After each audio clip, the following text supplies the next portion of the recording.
सांडवा गांव में 7 बजने को थे और हर शाम की तरह आज भी चारों ओर घंटे की आवाज गूंज रही थी। 7 बजने वाले हैं, अपने अपने घरों की तरफ बढ़ते रहें। 7 बजने वाले हैं, अपने अपने घरों की तरफ बढ़ते रहें। हेलो जी राणा साहब। बोला 7 बजने वाले हैं, सब लोग घर गए या नहीं? जी राणा साहब, लगभग सब चले ही गए। लगभग? तू जानता है ना 7 बजे के बाद क्या होता है? फौरन घर भेज सबको। जी आप चिंता मत कीजिए, 7 बजने से पहले मैं सभी को घर भेज दूंगा। ठीक है, तू भी जल्द घर चले जा। जी राणा साहब, कल मिलते हैं। देव। हाँ पापा। 7 बजने वाले हैं, जाओ जाके सारे खिड़की दरवाजे बंद कर दो। हाँ पापा। 7 बजने वाला है, अपने अपने घरों की तरफ बढ़ते रहो। ये चढ़ोरे सब, दुकान बंद हो गई अब। अरे काकी चाय तो पिला दे। अरे बावड़े, घंटी की आवाज ना सुनी के तेने? 7 बजन को है, जल्दी से घर निकल वरना। अरे बुढ़िया तू बहुत सोचती है, ये सब बस फालतू की बातें हैं, इतना दिमाग मत लगाया कर। बब्बन बेटे, थारे से बहस करने का समय ना है हमारे पास। बेहतर होगा कि 7 बजने से पहले तू अपने घर पहुंच जा, क्योंकि अगर रास्ते में वो मिल गए ना तो दोबारा यहाँ मत आइयो, क्योंकि मैं दरवाजा ना खोलूंगी, समझ गया? जा यहाँ से अब। हाँ जाता हूँ। हाँ बोलो राणा सा। काकी सब लोग घर चले गए ना? हाँ सब चले गए। ठीक है, आप भी याद से खिड़की दरवाजे बंद कर लेना। रोज फोन करके यही बोले है तू। अरे 7 महीनों से गांव में कुछ ना हुआ तो अब क्यों जावेगा? 7 महीने पहले जो हुआ था वो दोबारा भी हो सकता है, इसलिए सावधानी जरूरी है। पापा। हाँ? सारे खिड़की दरवाजे लगा दिए। और पर्दे लगाए? पर्दे क्यों? खिड़कियां लगा तो दी हैं, और वैसे भी वो लोग तो तभी अंदर आ सकते हैं ना जब उन्हें अंदर बुलाया जाए, तो फिर। देव, होश में हो? ये क्या बोल रहे हो? अरे हम पर्दे उनसे छिपने के लिए थोड़ी लगाते हैं, बल्कि इसलिए लगाते हैं ताकि हम उन्हें ना देख सके, उनसे बात ना कर सके और उनके बहकावे में ना आ सके। ऐसी गलती बहुत से लोगों ने की थी, उनके साथ क्या हुआ ये पूरा गांव जानता है, इसीलिए अच्छा होगा कि हम वो गलतियां ना दोहराएं। पापा, क्या मम्मी के साथ भी ऐसा ही कुछ हुआ था? क्या वो भी? 7 बज गए, जाओ जल्दी से जाके पर्दे लगा दो, वो लोग अब आते ही होंगे। हाँ। तो राणा सा की बात मानकर देव खिड़कियों पर पर्दे लगाने के लिए चला गया, पर अभी वो पर्दे लगा ही रहा था कि उसने ऐसा कुछ देखा जिससे उसके होश छोड़ गए। देव बेटा। मम्मी, आप? हाँ बेटा, मैं ही हूँ। पर आप यहाँ कैसे? तुमसे मिलने आई हूँ बेटा। हाँ, पर आप तो मर गए थे ना? नहीं तो, देखो मुझे, मैं तो जिंदा हूँ। लेकिन पापा ने तो बोला आप मर चुके हो। फिर? तुम्हारे पापा झूठ बोल रहे हैं बेटा। मतलब आप मरे नहीं हो? नहीं, मैं तो बस रास्ता भटक गई थी, आज बहुत मुश्किल से तुम्हारे पास आ पाई हूँ, बस तुमसे मिलने। हाँ? सच्ची? हाँ बेटा, हाँ। अब चलो मुझे अंदर आने दो, 7 बज गए हैं, वो लोग आते ही होंगे। हाँ, मैं पापा को बोलता हूँ। नहीं, पापा को क्यों बुला रहे हो? वो मुझे देख तो पाएंगे नहीं, और जब तक मैं उन्हें समझाऊंगी तब तक तो बहुत देर हो जाएगी, इसलिए तुम ही जल्दी से दरवाज़ा खोल दो, जाओ। पर पापा ने 7 बजे के बाद दरवाज़ा खोलने से मना किया है। बेटा, मेरे पास ज़्यादा वक्त नहीं है, मैं ज़्यादा देर तक बाहर नहीं रह सकती। तुमने दरवाज़ा नहीं खोला तो? नहीं, मैं खोलता हूँ। थैंक यू बेटा। तो देव अपने घर के दरवाजे पर पहुंचा और दरवाजा खोल दिया। पर जब सामने कोई नहीं देखा तो उसने अपनी मम्मी को आवाजें लगानी शुरू की। मम्मी, मम्मी, अरे मम्मी कहाँ गई? मम्मी कहाँ हो? जल्दी आओ ना। देव, पापा, तुमने दरवाजा क्यों खोला है? देव बेटा। मम्मी। देव मम्मी को अपनी ओर आते देख ही रहा था कि तभी राणा सा ने एकदम से लाइट्स बंद कर दी और लाइट के अचानक बंद होते ही देव पीछे पलटा तो उसके सामने अंधेरे में राणा सा खड़े थे जो देव को चुप रहने का इशारा कर रहे थे। देव बेटा, अरे कहाँ चले गए तुम? देखो मैं आ गई। मम्मी से नहीं मिलोगे? देव, देव। नंदिनी देव को आवाज लगा रही थी पर वो वहां था ही नहीं क्योंकि राणा सा ने उसे बगल वाले कमरे में छिपाकर दरवाजा बंद कर दिया था। पापा बाहर मम्मी थी और देव शांत हो जाओ, मैंने कहा था ना तुम्हारी मम्मी मर चुकी है। पर पापा उन्होंने बोला वो जिंदा है और देव बेटा, तुम अंदर हो ना? दरवाजा नहीं खोलोगे? तुम्हारी मम्मी आ गई।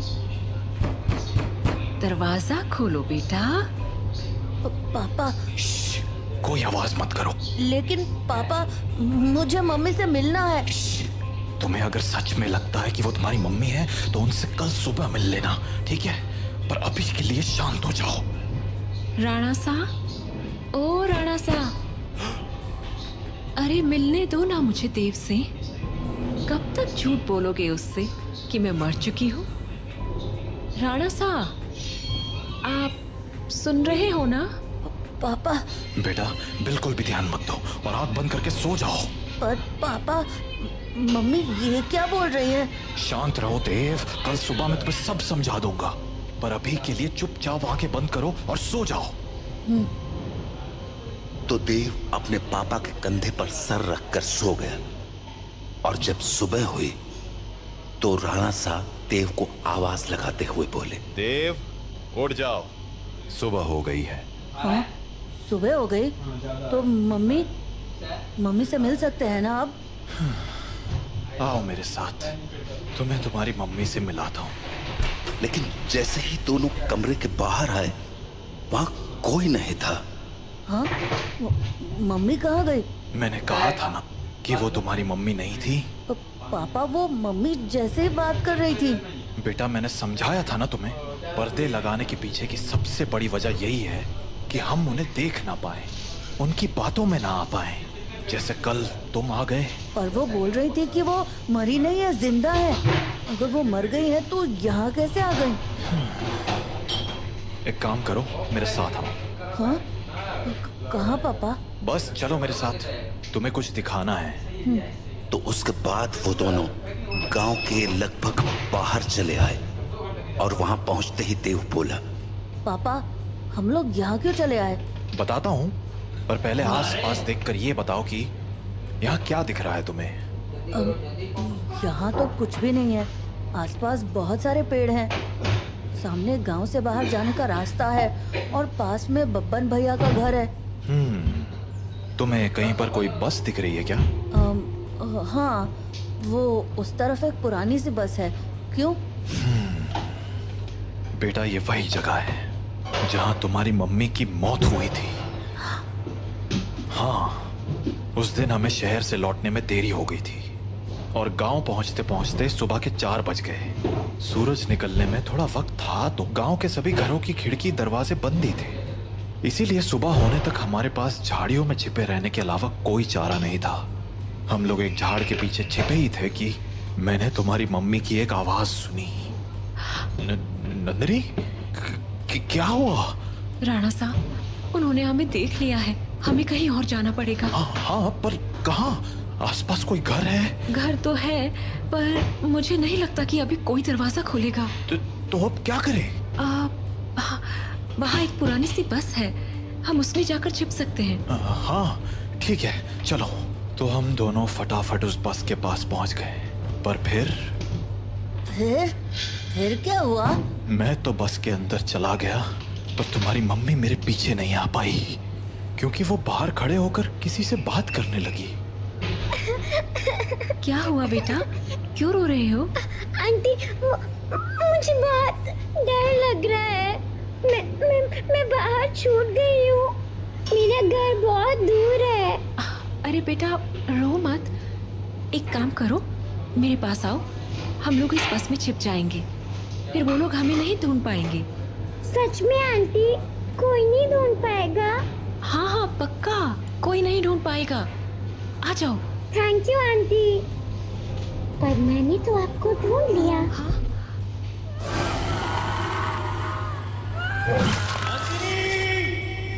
मैं नंदिनी को बचाने के लिए बस के बाहर जाने लगा, पर तब तक बहुत देर हो चुकी थी। बस को उन लोगों ने चारों तरफ से घेर लिया था। हेलो अंकल, बाहर आओ ना, खेलो हमारे साथ। और शायद मुझे देखकर हंसे जा रहे थे।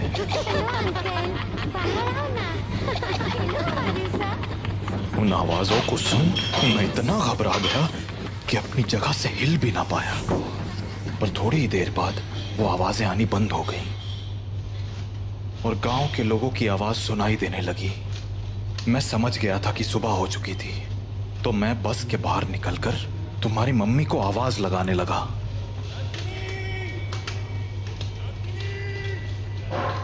पर वहां अब कोई नहीं था।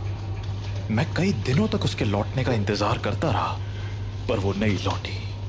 फिर जब गांव वालों ने मुझे बताया कि रात 7 बजे के बाद उन बाशिंदों के साथ नंदिनी भी शिकार पर आती है, तो मुझे इस गांव का एक गहरा राज समझ आया। क्या राज?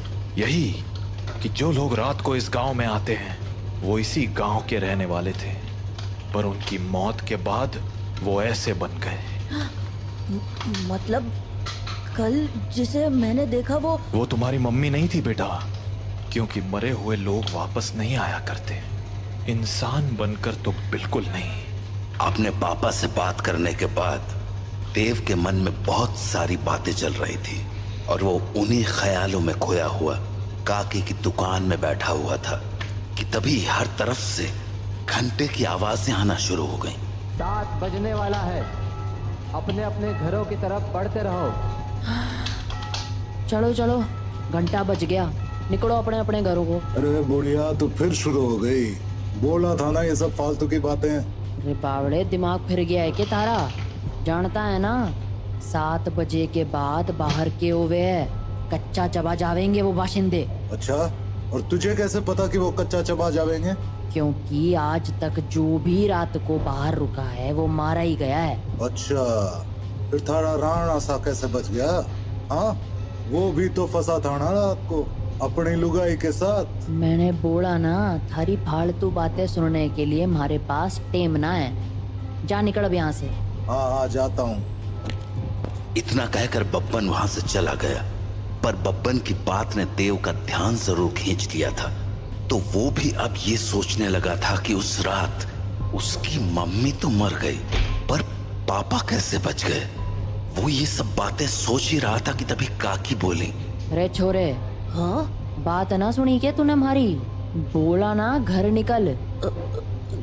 जी काकी। तो देव हड़बड़ाता हुआ काकी की दुकान से बाहर निकल आया। वो घर के लिए निकलने ही वाला था कि उसके मन में एक और ख्याल आया और वो सीधा बब्बन के पीछे चल पड़ा। बब्बन भैया! हाँ? क्या हो गया छोरे? कहाँ भागा चला रहा है? वो मुझे ना आपसे एक बात पूछनी है। पूछ। वो अरे जल्दी बोल, पता है ना 7 बजने को है। तू घर नहीं पहुंचा तो तारा बाप सर पीट लेगा। वो आप वहाँ काकी को बोल रहे थे ना कि एक रात मेरे पापा और मम्मी बाहर रह गए थे और मम्मी को तो उन लोगों ने मार दिया था, पर पापा किसी तरह बच गए। फिर तुम्हारे पास मारी ही बात दोहराने आया है के? जल्दी पूछना के पूछने है तने। नहीं, मैं ये बोल रहा था कि आपका भी घर उसी टूटी फूटी बस के पास है ना? हाँ तो आपने कुछ देखा था क्या? कमाल है, बाप अंधा कानून और बेटा सरलॉक। हाँ, देखा था, सब देखा था, कैसे उन बाशिंदों ने थारी माँ को नोच खाया था। खाना तो वो थारे बाप को भी चाहते थे, और थारा बाप साला बस में छिपा बैठा था, और वो लोग न जाने क्यों अंदर ना जा पा रहे थे। वो सारे लोग सूरज निकलने तक बस को घेरे खड़े थे। कोई बस को पीट रहा था तो कोई चीख रहा था, पर अंदर कोई ना जा पा रहा था। पर वो लोग घुस क्यों नहीं पा रहे थे? क्योंकि 7 बज गए, बातचीत का टाइम खत्म। अब चल हमारे साथ। नहीं, मैं घर जाता हूँ। रे बावले, अब घर जाने का मौका खत्म हो गया। आधे रास्ते में ही कोई ना कोई नोच खावेगा तुझे। चल अब हमारे साथ। तो बब्बन देव को लेकर अपने घर चला गया। वहीं राणा सा अपने घर में परेशान हुए जा रहे थे। ये देव कहाँ रह गया? अब तक घर क्यों नहीं आया? काकी को पूछता हूँ। हेलो काकी। हाँ राणा सा, हमारे को लग ही रहा था कि थारा फोन आवेगा। सब लोग जा चुके हैं और दरवाजे खिड़कियां भी लगा ली हैं मैंने, इसलिए चिंता मत। काकी, देव है क्या वहाँ? हाँ देव, वो तो कब का निकल गया यहाँ से। देव घर नहीं लौटा है क्या? तुम एक काम करो सा, बाकी लोगों को फोन करके पूछ ले, क्या पता देव किसी के यहाँ रुक गया हो। ठीक है। जहाँ राणा सा देव को हर जगह ढूंढे जा रहे थे, वहीं देव बब्बन के साथ उसके घर चला आया था। तो अभी वो दोनों साथ में बैठे ही थे कि देव को बाहर से एक जानी पहचानी आवाज सुनाई पड़ी। बब्बन, ओ बब्बन, देख मैं आ गई। ये तो मेरी मम्मी की आवाज है। सही पहचाना छोड़े, तारी मम्मी ही है बाहर। अब एक काम कर, यहीं रुक और यहाँ से तमाशा देख। तो बब्बन खिड़की के पास गया और पर्दे हटा दिए। हाँ छोरी, बुला रही थी ना मने? ले देख, मैं आ गया। कितना इंतजार कराता है तू। इंतजार? अरे अभी तो आई तू। मैं तो रोज ही आती हूँ, तू मुझसे कभी मिलता ही नहीं। अरे थारे से तो रोज बात करूँ हूँ मैं। हाँ, पर मिलने का मतलब बस बात करना थोड़ी होता है, करीब भी तो आना होता है ना। अच्छा, हमारे करीब आना साता ने। और नहीं तो क्या, खोल ना दरवाजा। कमाल है छोरी, तू भी अपने राणा सा को इतनी जल्दी भूल गई। जो राणा सा देखेंगे नहीं, वो उन्हें पता कैसे चलेगा। कमाल है तू भी। वैसे थारे बेटे का क्या, वो तो देख सके है ना। ओफो बब्बन, तू भी ये क्या बातें करने लगा। हम दोनों के बीच में किसी दूसरे का क्या काम। जाना, दरवाजा खोल देना, मुझे तेरे से अच्छे से मिलना है। अच्छा चल ठीक है, खोल ही देता हूँ दरवाजा। अब तो बब्बन दरवाजा खोलने जा ही रहा था कि देव बोला, बब्बन भैया दरवाजा मत खोलना, वो मेरी मम्मी नहीं है। अरे यो बात तो मने भी पता है, यो थारी माँ तो अब बिल्कुल ना रही। अरे बब्बन भैया, मैं सच कह रहा हूँ, वो इंसान नहीं है। वो इंसान है या नहीं, ये तुझे अभी पता चल जाएगा, तू बस देखता जा। तो इतना कहकर बब्बन ने दरवाजा खोल दिया और सामने खड़ी नंदिनी से बोला, हाँ छोरी, मिलना था ना तने मारे से, आजा अंदर आजा। बब्बन की बात सुनकर देव के तो होश ही उड़ गए, पर तभी कुछ अजीब हुआ। उसने देखा कि उसकी मम्मी दरवाजे पर तो खड़ी थी, पर दरवाजे से अंदर नहीं आ रही थी। क्या हो गया, रुक क्यों गई, आजा अंदर। नंदिनी कुछ देर तो वैसे ही खड़ी रही, पर फिर बोली, तू बाहर क्यों नहीं आ जाता बब्बन, मैं तुमसे यहीं मिल लूंगी। अरे अभी तो अंदर बुलाने को कह रही थी, अब बाहर बुला रही। देख छोरी, आना तो तुझे ही पड़ेगा, अब सोच ले। तू भी ना बब्बन, कितना इंतजार कराएगा, आ जाना बाहर। नंदिनी के जवाबों को सुनकर देव के मन में बहुत सारे सवाल उठने लगे थे, जैसे कि उसकी मम्मी घर के अंदर क्यों नहीं आ रही थी, और वो बार बार बब्बन को बाहर आने को क्यों कह रही थी। देव धीरे धीरे बब्बन के पास पहुंच गया, पर इससे पहले कि वो बब्बन से कुछ पूछता, उसे नंदिनी ने देख लिया और वो बोली, अरे बेटा देव, तुम भी यहाँ हो? आओ ना, मम्मी से नहीं मिलोगे? कल हम मिल नहीं पाए थे ना? आ जाओ, आज मिलते हैं। देखो, बाहर तुम्हारे साथ खेलने के लिए इतने सारे बच्चे भी हैं। हम खूब मजे करेंगे। आ जाओ बेटा। नंदिनी और उसके साथ उन बच्चों की टोली को देखकर देव को डर तो बहुत लगा, पर उसने नंदिनी की बातों पर ध्यान न देते हुए बब्बन से पूछा, बब्बन भैया, दरवाजा तो खुला है और आपने मम्मी को अंदर आने को भी बोल दिया है, फिर वो अंदर क्यों नहीं आ रही हैं? और ये बच्चे भी बाहर ही खड़े हैं, क्यों? समझदार लगे तू, सही सवाल पूछना जाने। हाँ? मतलब यो कि जिस रात मैंने थारी माँ को मरते हुए देखा, उस रात मैं भी यही सोच रहा था कि आखिर इन बाशिंदों ने थारे बाप को क्यों नहीं मारा, वो बस के अंदर क्यों ना गए। तो अगली सुबह मैं बस के अंदर गया, ये देखने कि आखिर वहां ऐसा था क्या जिसने उन बाशिंदों को रोक दिया। पहले तो मुझे कुछ समझ नहीं आया, पर फिर मुझे जवाब मिल गया। क्या जवाब? वो देख। हाँ? यो है रुद्राक्ष की माला। यही वो चीज थी जिसने थारे बाप की जान बचाई थी। बस के अंदर यही लटकी हुई थी। मुझे इसके पीछे की वजह तो ना मालूम है, पर इतना जरूर पता है कि इस रुद्राक्ष की माला को दरवाजे पे टांग दो तो ये साले चाके भी घर के अंदर नहीं घुस पाएंगे। सच में? और नहीं तो क्या? तो आपको पक्का पता है कि ये इसी रुद्राक्ष के कारण अंदर नहीं आते हैं? रुद्राक्ष उतार के दिखाऊं? देखेगा क्या होता है? हाँ? नहीं नहीं नहीं। छोरे, यो कोई पहली बार नहीं कराया मैंने। सारी जांच करने के बाद ही अपने दरवाजे पे टांगा है इस रुद्राक्ष को, समझ गया? ये ले, तारे बाप ने फोन मिला दिया। हेलो, हाँ राणा सा, हाँ हाँ, चिंता ना करो, थारा छोरा हमारे पास ही है और पूरी तरह सुरक्षित है। चलो, शुभ रात्रि।